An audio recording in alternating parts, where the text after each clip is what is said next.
Hozirgi kunda ko'pchilik akalar bilasizlarmi, uy sotayotganda nimaga e'tibor berish kerak? Uy sotayotganda birinchi o'rinda uyni ichki qismini, ya'ni xonalarini, zal, spalniy, detskiy, umumiy qilib aytganda tovarni vid qilib qo'yish kerak. Ko'pchilik uyga syomka boraman, yoyilayotgan bo'ladi.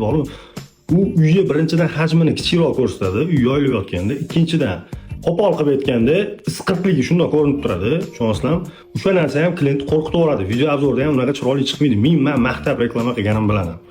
Uning uchun uyga tovarni vid qilib, cho'tka qilib qo'yish kerak. O'shandagina telefon ko'p bo'ladi. Ko'pchilikcha mana shu narsalarga, tonkislariga e'tibor bermaydi, sira sotuvga chiqarib yuboradi. Misol uchun 3 kun 4 kun olib bitta joyga bordim, uyi ahvolini ko'rsanglar. Narxi zo'r, lekin uyi ahvoli achinarli holatda. Ya'ni uyi narxini tepadan keluvdi uy egalari, syomka qilmay, oxiri yaxshi narxga ko'ndirdim, baribir syomka qilmay chiqib ketdi. Nimaga? Sababi yoyilayotdi. Uni na yig'ishtirish kerak, na bir boshqa ertasiga telefon qilsam yig'ishtirdingizmi desam, yo'q, baribir o'sha ahvol, vaqtim yo'q, har xil bahona, unda uy sota qoling dedim. O'shaning uchun uy sotayotganda iltimos sizlardan uyga yig'ishtirib qo'yib, keyin tovarni vid qilib, keyin sotuvga chiqaringlar. Adekvatli narx qo'yinglar. Unaqa u har xil narx qo'yib tashamaydi. Men qo'rqib ketyapman.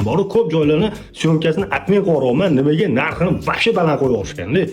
Odamlar olayotgan xaridorlar ham uy xarid qiladigan odamlar ham ahmoq emas.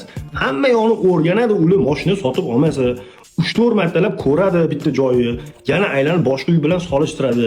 Ana o'shandagina bitta qarorga kelib, o'sha uyga xarid qiladi yoqqanini. Sotolmayotgan bo'lsanglar, sizlar ham uylarni sotuvli jamoasiga murojaat qilsanglar, inshaalloh tez qisqa muddatda sotib yuboramiz uyingizni.